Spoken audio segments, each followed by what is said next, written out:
सोना है, जाग जाओ।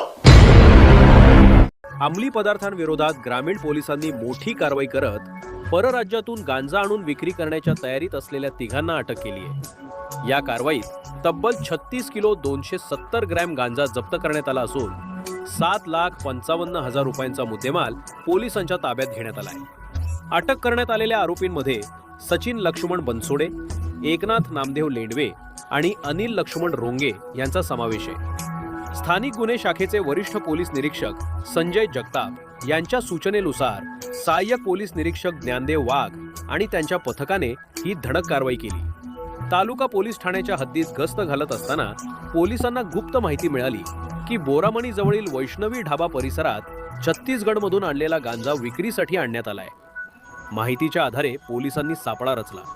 घटनास्थळी 2 संशयित इसम 2 बॅगांसह आढळून आले। तपासणी दरम्यान त्यांच्या ताब्यात मोठ्या प्रमाणात गांजा सापडला। या प्रकरणातील तिसरा आरोपी अनिल रोंगे यालाही अटक करण्यात आली असून न्यायालयानं तिन्ही आरोपींना 4 दिवसांची पोलीस कोठडी सुनावली आहे। पुढील तपास सुरू आहे।